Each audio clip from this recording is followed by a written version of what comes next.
为提高实力，萧炎进入地底岩浆世界修炼，因此退出战斗。在熊战的洞府中，萧炎这股极为可怕的灵魂波动抓走了药草，微风而逝。 Lúc này, sau một hồi chạy trốn, trước mắt Tiêu Viêm cùng Dược Lão liền hiện lên một luồng khói đen quỷ dị màu đỏ tím. Từ trong luồng khói đó, thân ảnh gã khắc bào Trích Tinh lão quỷ trên mặt đeo một cái mặt nạ đen xì cũng liền hiện ra. Ngay lập tức, kinh khí trên người hắn bạo phát như muốn dọa Tiêu Viêm và Dược Lão. Đối diện với thân ảnh Trích Tinh lão quỷ đứng hiên ngang giữa đại điện, ánh mắt hai thầy trò hiện lên một chút lo lắng.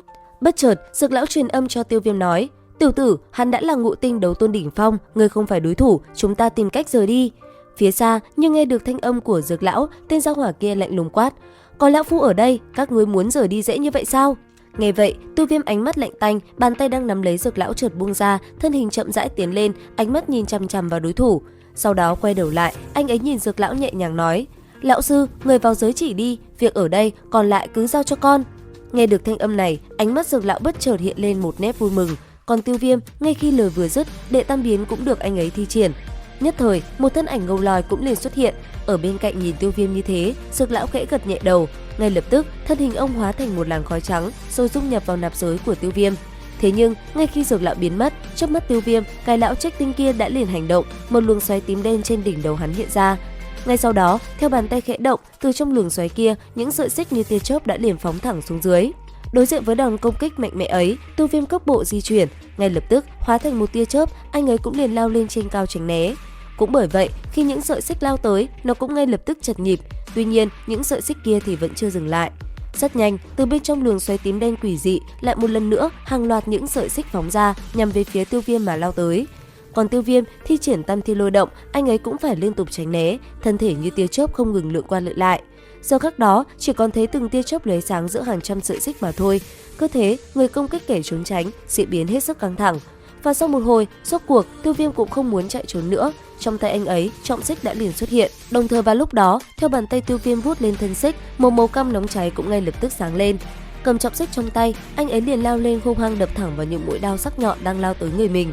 Cứ như thế, không trung nổ vang từng trận rung động kịch liệt, kinh khí tỏa ra không ngừng nghỉ, khiến nơi đây như bừng sáng bởi màu đỏ cam và tím đen quỷ dị.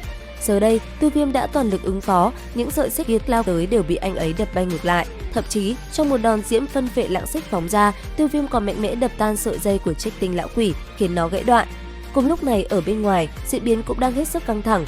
Giữa không trung, Thiên Hỏa Tôn giả cùng tên Tôn lão có thân hình bé tí của hồn điện không ngừng va chạm. Cầm cây roi ngập tràn hỏa diễm trên tay, Thiên Hỏa Tôn giả không ngừng quật về phía đối thủ, khiến tên kia nhanh chóng bị quật ra xa. Gần đó, một tên Tôn lão của hồn điện cũng đang bị Thiết Kiếm Tôn giả công kích hết sức quyết liệt. Bởi vậy, thân hình hắn ta cũng phải mau chóng lao đi để tránh né từng mũi kiếm vàng rực đang lao tới người mình. Cứ như thế, mũi kiếm như vụ bão tràn ra, làm tên Tôn lão của hồn điện cũng phải chật vật đón đỡ, thân hình không ngừng đảo qua đảo lại. Tuy nhiên, hắn cũng không phải hạng tử tốt. Bởi vậy, sau một hồi chống đỡ, tên gia hỏa kia đã lập tức phản công, lưỡi hái trong tay vung ra, một luồng ánh sáng hình vòng cung liền ập thẳng về phía Thiết Kiếm Tôn giả, khiến ông phải mau chóng đón đỡ. Cùng lúc đó, Thiên Yêu Khôi cũng đang chiến đấu rất kịch liệt, lấy cơ thể mạnh mẽ và cứng rắn của nó, quyền cước của đám người hồn điện đều là vô dụng. Có thể nói, Thiên Yêu Khôi quá mạnh, chỉ trong thoáng chốc, tên cường giả hồn điện kia cũng phải thủ huyết, thân hình chật vật mãi mới đứng lại được. Gần đó, Tử Nghiên cũng rất bá đạo, lấy cánh tay được bao phủ bên ngoài một chiếc găng, Tử Nghiên hung hăng đánh ra một quyền. Bất chợt bùng một tiếng, toàn bộ đám người hồn điện đều bị hất văng, những tên đấu tông yếu ớt trong vòng sáng thì lập tức bỏ mạng. Còn Tiểu Y Tiên cùng Phong Tôn giả, hai người cũng gặp phải hai tên khá khó nhằn. Cũng chính vì vậy mà cuộc chiến của bọn họ diễn ra hết sức quyết liệt. Giữa không trung, từng đòn công kích cứ thế đánh ra đầy mạnh mẽ, khiến kinh khí không ngừng khuếch tán ra xung quanh. Cùng lúc này, ở bên trong hồn điện, Tiêu Viêm sau một hồi bị tên kia công kích dồn dập, anh ấy cuối cùng đã rơi vào thế hạ phong. Và tất nhiên, lão gia hỏa kia cũng phát hiện ra Tiêu Viêm đang yếu thế. Ngay lập tức, lão ta phóng người lên, một chảo vung về phía đối thủ. Rất may trong khoảnh khắc đó, Tiêu Viêm đã kịp thời tránh né. Tuy vậy, khi bàn tay kia đập vào trọng xích, anh ấy cũng bị hất văng. Tới đây, Tiêu Viêm tự nhủ phải mau chóng ra ngoài hội hợp cùng đồng đội, như thế mới có cơ hội thoát thân. Đáng tiếc, chưa kịp chạy đi thì bàn tay Trích Tinh lão quỷ đã chộp tới. Đối diện với nó, Tiêu Viêm cũng mau chóng lùi lại tránh né. Khi công kích của tên kia chật nhịp thì đồng thời trước ngực Tiêu Viêm, hỏa diễm cũng mau chóng ngưng tụ lại, làm năng lượng tản ra khiến nơi đây rung động. Đối diện với nó, từ trên người Trích Tinh lão quỷ, ngay lập tức một quả cầu ngưng tụ lực lượng khủng bố thành hình. Còn bên phía Tiêu Viêm, một đóa Phật nộ hỏa liên cũng được ngưng tụ lại, sức mạnh khủng bố khiến đất trời như rung chuyển. Tuy nhiên, đóa hỏa liên này không nhằm vào Trích Tinh lão quỷ mà lại nhằm vào đại điện nơi giam giữ những linh hồn cường đại. Bởi thế mà ngay khoảnh khắc hai đòn công kích chuẩn bị va chạm thì đóa hỏa liên đột nhiên nổ mạnh, khiến toàn bộ nơi đây rung động. Sau đó, khi toàn bộ những lồng giam bị hỏa diễm thiêu đốt, những linh hồn đang bị nhốt lại nhân cơ hội đó liền chạy đi. Bây giờ, nơi đây đã trở thành một mớ hỗn độn, tiếng người la hét cùng thanh âm va chạm không ngừng vang lên. Thấy vậy, Trích Tinh lão quỷ liền lao về phía Tiêu Viêm trút giận. Thế nhưng, Tiêu Viêm đã ngay lập tức ném ra hỏa lôi tử về phía hắn ta rồi nổ tung, khiến Trích Tinh lão quỷ bị thương nhẹ. Tuy vậy, hắn vẫn cố chấp đuổi theo Tiêu Viêm. Khi đến gần, hắn liền một chảo bổ tới lấy mạng Tiêu Viêm. Đáng tiếc, thứ hắn vừa xé nát lại chỉ là ảo ảnh, còn Tiêu Viêm, anh ấy đã chạy ra được bên ngoài. Thấy chàng quyết chiến hỗn loạn trước mắt, thanh âm Tiêu Viêm hô lớn nói: "Đã cứu được người, mau đi thôi." Nghe vậy, toàn bộ cường giả bên phía Tiêu Viêm đẩy lui xong đám người hồn điện, liền tìm cách thoát vây. Chỉ trong nháy mắt, tất cả liền hợp lại với Tiêu Viêm. Sau đó, lấy thân hình nam nhân kia dẫn đầu, mọi người đã liền lao về phía trước. Cứ như thế, từng đạo thân ảnh lướt đi với tốc độ xé gió đang không ngừng lao nhanh về phía trước, vừa qua không gian quỷ dị của hồn điện. Thấy vậy, ở phía xa xa, vừa lao ra bên ngoài, Trích Tinh lão quỷ đã vội vã hô lớn kêu gọi đám người hồn điện kết trận. Rất nhanh, khi trận pháp được kết thành, ở giữa không trung, một vòng hình cầu sáng lên, màu tím quỷ dị bắt đầu bao phủ nơi đây. Đang bay nhanh, Tiêu Viêm cùng mọi người thấy một màn này cũng mau chóng dừng lại. Đồng thời ở phía sau, chỉ trong nháy mắt, đám tôn lão của hồn điện cũng đã đuổi tới và đứng đối diện với 5 người.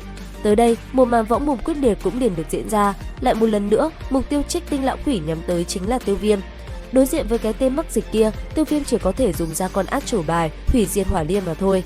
Và để cầm chân đối thủ cho anh ấy ít thời gian ngưng tụ một đòn khủng bố, Tử Nghiên đã liền lao lên cùng Trích Tinh lão quỷ giao chiến. Chỉ trong nháy mắt, con báo nhỏ đã hóa thành nữ nhân xinh đẹp. Sau đó, nàng liên tiếp lao về phía Trích Tinh lão quỷ mà đấm đá. Mỗi quyền tung ra, nàng đều khiến tinh kia phải kinh ngạc. Tuy nhiên, do thực lực chênh lệch, Tử Nghiên vẫn bị tinh kia đánh thổ huyết. Khi hắn định ra tay kết liễu cô nhóc, thì đột nhiên từ trong hư không lại xuất hiện một bàn tay khổng lồ đấm tới. Thế vậy, Trích Tinh lão quỷ cũng phải cắn răng đón đỡ. Khoảnh khắc va chạm, hắn cũng bị nắm đấm kia chấn bay ra xa. Sau đó, thân ảnh hùng chiến cũng liền xuất hiện. Tuy nhiên ở phía xa, nhờ có Tử Nghiên cầm chân địch, Tiêu Viêm cũng thành công ngưng tụ lại một đóa hủy diệt hỏa liên với 4 màu rực rỡ do 4 loại dị hỏa tạo thành. Thế vậy, Trích Tinh lão quỷ cũng liền phóng đến ngăn Tiêu Viêm lại. Đáng tiếc, hùng chiến sau lưng đã lao tới liên tiếp tung quyền, khiến lão gia hỏa kia không tấn công Tiêu Viêm được nữa. Tuy nhiên, Trích Tinh thì quá gian xảo, nhân lúc hùng chiến đấm bay hắn ra xa, hắn đã liền một chảo dùng toàn lực bổ về phía Tiêu Viêm. Thấy vậy, Tiêu Viêm cười nhẹ quát: "Muốn lấy mạng ta sao? Vậy thì ngươi cũng phải chung cùng ta." Dứt lời, đóa hủy diệt hỏa liên trên tay đã liền ném về phía đối thủ. Và liệu rằng tiếp theo Tiêu Viêm có chạy được không? Theo dõi kênh YouTube Review 5 phút vào tuần sau để biết thêm chi tiết trong tập 132 các bạn nhé. Video đến đây là hết. Xin chào và hẹn gặp lại.